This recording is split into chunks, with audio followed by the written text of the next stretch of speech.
یا اللہ.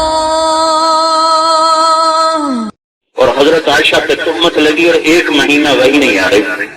1 مہینہ پاک دامن عورت پہ بدکاری کی تہمت لگانا. میرے نبی نے کہا جس نے کسی پاک دامن عورت پہ بدکاری کی تہمت لگائی وہ 100 سال کا عمل بھی لے کر آئے گا تو اللہ سے جہنم میں منہ کے بل گرا دے گا. تو عائشہ جیسی پاک دامن عورت جس کو یہ شرف حاصل ہے کہ نبی نے اس کے سینے پہ سر رکھ کے جان دی ہے، یہ وہ عائشہ ہے. یہ وہ خاتون ہے کہ نبی کے منہ میں آخری چیز جو گئی ہے وہ عائشہ کا لعاب گیا ہے. اور یہ وہ خاتون ہے جس کا گھر میرے نبی کی قیامت تک کے لیے آرام گاہ بنا ہے. اور یہ وہ عائشہ ہے جس کے گھر پر روزانہ صبح 70,000 فرشتہ آتا ہے اور شام تک درود و سلام پڑھتا ہے، اور وہ چلا جاتا ہے اور شام کو 70,000 نیا آتا ہے اور صبح تک درود و سلام پڑھتا ہے. اس پر تو تہمت لگتے ہی فوراً قرآن اترتا اور اللہ تعالیٰ گواہی دیتا بکواس کر رہے ہیں، مارو ان خبیثوں کو اور لگاؤ ان کو کوڑے تہمت کے. 1 مہینہ پورا قرآن نہیں اترا اور وہ آگ ایسی بھڑکی. قصہ کیا ہوا تھا؟ غزوۃ بنی المصطلق سے واپس آ رہے ہیں. حضرت عائشہ ہلکے بدن کی تھی تو ڈولی ان کی نیچے رکھی جاتی تھی، آپ اس میں بیٹھ جاتی تو ڈولی کو اٹھا کے اونٹ پہ باندھ دیا جاتا تھا، لے کے چل پڑتے تھے. تو صحابہ نے آ کے ڈولی رکھی اور حضرت عائشہ آ کے بیٹھ گئے. تو انہوں نے بیٹھتے تو دیکھا، نکلتے نہیں دیکھا. وہ بیٹھی تو دیکھا میرے گلے کا ہار کوئی تو ایک دم باہر نکل گیا. تو آنے والے آئے، انہوں نے ڈولی کو اٹھا لیا. وہ مضبوط لوگ تھے، ان کے لیے 40-50 کلو کیا چیز تھی، ان جگہوں پر باندھ دیا اور اونٹ چل دیا. اور وہ پیچھے کہیں ہار ڈھونڈ رہے ہیں، دیکھا تو ہار تو مل گیا، جہاں بیٹھی تھی وہاں گر گیا. واپس آئی تو قافلہ غائب، مجھے چھوڑ کے چلے گئے. کہا چلو کوئی بات نہیں، جب وہاں جا کے دیکھیں گے میں کوئی نہیں تو مجھے واپس آئے گا لینے کے لیے. تو وہیں درخت کے نیچے اپنی چادر اڑ کر کے سو گئے. امن کا زمانہ تھا، بے پرواہ کے سو گئے. ایک صحابی ہیں جن کا نام ہے صفوان بن معطل، ان کے ذمہ تھا قافلے کے پیچھے چلنا. کوئی چیز رہ گئی، گم ہو گئی، اس کو اٹھاتے ہوئے پیچھے آنا. وہ پہنچے تو دیکھا حضرت عائشہ سوئی پڑی. تو انہوں نے اللہ اکبر تو اٹھ کے بیٹھ گئے. تو ایک دم پیچھے ہو گئے. تو انہوں نے اپنے اونٹنی کو آگے کر دیا، اس پہ بٹھایا اور اس کی مہار پکڑی. اور ابھی انہوں نے جا کے خیمے لگائے تھے اور بیٹھے تھے، دوپہر کا وقت تھا. یہ جو ہی داخل میں عبداللہ بن ابی کی نظر پڑی جو منافق ہے، اگر تو چکر ہی کوئی ہو رہے. اس نے ایک دم بات چھوڑی کہ یہ تو نبی کا حرم اور یہ چونکہ منافق ساتھ انہوں نے اس کو پھیلانا شروع کر دیا.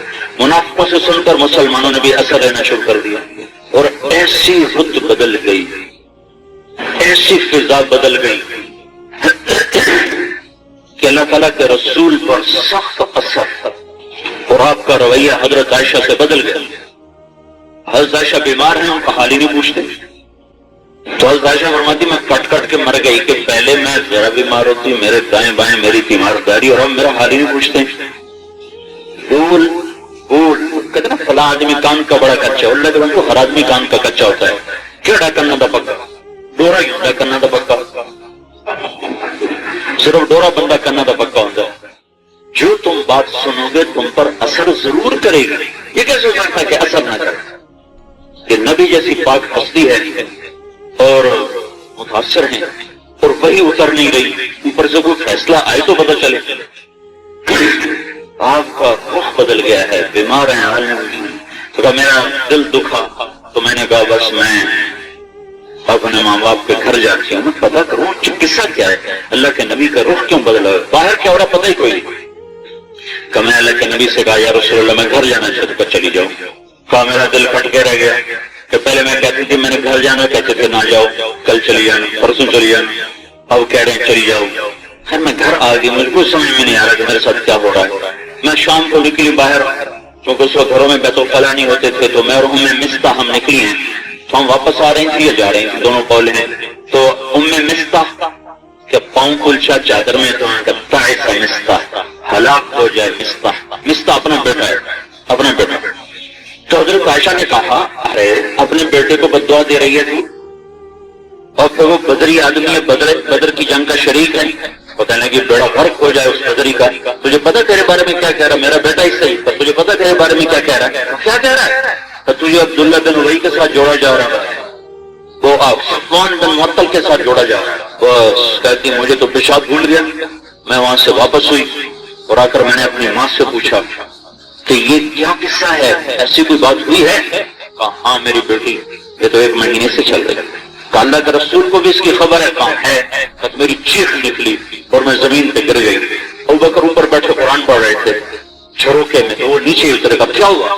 کہ اس کو پتا چل گیا اللہ کے جو اس کے بارے میں کہا جا رہا ہے۔ تو ابوبکر بھی بیٹھ کے رونے لگے اور صرف ایک جملہ کہا، سبحان اللہ، یہ بات تو کبھی زمانہ کفر میں ہم نے نہ کی، اسلام لانے کے بعد ہماری بیٹیوں پہ کیا کہا جا رہا ہے۔ بس ایک جملہ پورے مہینے میں ابوبکر کی زبان سے نکلا ہے اور ایک لفظ نہیں بولا، ایک لفظ کہ یا رسول اللہ میری بیٹی پہ کیا تہمت لگ رہی، میں عبداللہ بن ابی کی گردن اڑا دوں گا۔ پھر آپ نے حضرت اسامہ کو بلایا، کہ اسامہ تو بتا عائشہ کے بارے میں تیری کیا رائے؟ کہ یا رسول اللہ، اللہ تعالیٰ نے آپ کو جو بیوی دی ہے چن کے دی، آپ کیسی باتیں سوچ رہے ہیں؟ پھر آپ نے حضرت علی کو بلایا، علی تو بتا۔ کہ یا رسول اللہ میں کیا بتاؤں، آپ ان کی باندی بریرہ سے پوچھیں۔ بریرہ کو بلایا، کہ بریرہ میں کون ہوں؟ سنو بریرہ میں کون ہوں؟ کہا آپ اللہ کے رسول ہیں۔ کہا تو پھر میں اگر رسول ہوں تو مجھے سچ بتانا، جھوٹ نہ بولنا، عائشہ کے بارے میں تو کیا کہتی ہے؟ کہ اللہ کا رسول میں اس کو پاک دامنی کے سوا کوئی بھی اعزاز نہیں ہے، صرف پاک دامن، ہر دھبا اس سے دور ہے، پاک دامنی کے سوا اور کسی بول کے وہ لائق نہیں، پاک دامن۔ اچھا پھر آپ ممبر پر آئے اور کہا میں قربان جاؤں نبی کے ظرف اور اخلاق پر، سارے جہان کو پتا ہے کہ یہ بدبخت ہے عبداللہ بن ابی جس نے آگ لگائی ہوئی ہے۔ آپ نے کھڑے ہو کر کہا ممبر پر، کچھ لوگ میرے گھر والوں کے بارے میں مجھے بہت تنگ کر رہے ہیں، نام نہیں لیا۔ تو ساتھ میں معاذ کھڑے ہو گئے کہ یا رسول اللہ آپ حکم کریں، اگر وہ میرے قبیلے کا تو میں خود اسے قتل کروں، اگر وہ خزرج کا ہے تو آپ خزرج والوں سے کہو کہ وہ اس کو قتل کریں۔ تو چونکہ عبداللہ بن ابی خزرج میں سے تو سعد بن عبادہ کھڑے ہو گئے، کہ تو جھوٹ بولتا ہے، تجھے پتا ہے وہ خزرج میں سے ہے تو اس لیے بول رہا ہے۔ تو اسعد بن زرارہ کھڑے ہو گئے، کہ تو منافق ہے، منافقوں کا ساتھ دیتا ہے۔ تو یہ کہنا تھا کہ اوس اور خزرج آپس میں گتھم گتھا ہونے کے لیے نبی کی موجودگی میں مسجد کے اندر تیار ہو گئے، اور اس کے پیچھے صرف زبان تھی، نہ توپ نہ تلوار نہ تیر نہ طفن، لا رفت، موت تک یہ احرام نہ کھولنا ورنہ ہلاکت کے سوا کوئی راستہ نہ ملے گا۔ جبرا وہاں سے نکلے اور گھر میں تشریف لائے تو ابوبکر ام رومان ایک انصاری جو سب بیٹھے غمگین، حضرت عائشہ لیٹی ہوئی تھی تو ان کے پاؤں کی طرف بیٹھ کر کہا عائشہ اگر تو پاک ہے تو اللہ ضرور تیری پاکی بیان کرے گا، اور اگر تو سے گناہ ہوا ہے تو تو توبہ کر لے، اللہ تجھے معاف کر دے گا۔ یہ نہیں کہ میں تمہیں قتل کر دوں گا، میں تمہیں طلاق دے دوں گا اور میں تیری کھال کھینچ دوں گا، میں تیرے ٹوٹے کر دے گا، تو توبہ کر لے، اللہ تجھے معاف کر دے گا۔ ہائے ہائے، حقوق نسواں ہیں، اس سے بڑا حقوق نسواں کیا ہوگا؟ تو حضرت عائشہ اٹھ کے بیٹھ گئی، کہا ابا میری بات کا جواب، میری طرف سے جواب۔ کہا بیٹی میں کیا جواب دے سکتا؟ کہا اماں تو میری طرف سے جواب۔ کہا بیٹی میں کیا کہہ سکتی؟ تو کہنے لگی اگر میں سچ کہوں تو تم مانو گے نہیں، اگر میں جھوٹ کہوں تو اپنے اوپر آپ خود تو مت لگاؤں، میں وہی کہتی ہوں جو یوسف کے باپ نے کہا تھا۔ فرمانے لگی مجھے غم میں نا، صدمے میں حضرت یعقوب علیہ السلام کا نام بھول گیا، تو میں نے کہا اقول کما قال ابو یوسف، جو یوسف کے ابا نے کہا تھا میں بھی وہی کہتی ہوں، فصبر جمیل واللہ المستعان علی ما تصفون۔ میرا صبر ہے، میرا صبر ہے، میرا اللہ میرا مددگار۔ تو یہ میرے منہ سے الفاظ نکلے تھے کہ اللہ کے نبی پہ وحی اترنی شروع ہو گئی۔ جب وحی اتری ہے تو میری ماں اور میرے باپ ایسا لگا جیسے ان کی جان نکل جائے گی، کیونکہ پتہ تو نہیں ہے نا کہ جو قصہ چل رہا ہے یہ سچ ہے جھوٹ ہے، تو ایسے لگ رہا تھا جیسے ابھی مر جائیں گے میرے اما اور ابا۔ جو ہی وحی کے آثار ختم ہوئے تو آپ نے آنکھ کھول کر کہا عائشہ تجھے بشارت ہو، اللہ تیرے لیے خود گواہ بن گیا ہے۔ سورہ نور کی 14 آیات اتری، ان الذين جاءوا بالافك عصبة منكم لا تحسبوه شرا لكم بل هو خير لكم۔ خود اللہ نے کہا میں نے اس قصے میں دیر کی ہے، اس میں کوئی برائی نہیں ہے، اس میں بڑی حکمتیں ہیں۔ کیا حکمتیں ہیں؟ کہ تمہیں سمجھانا ہے کہ زبان دراز نہ ہو جانا. تو کہ سب سے زیادہ جو خاندان ٹوٹتے ہیں، گھر ٹوٹتے ہیں، بیٹیاں اجڑ گئی، بیٹے اجڑ گئے، خاندان بھائی بھائی کے دشمن ہو گئے، پیچھے صرف زبان.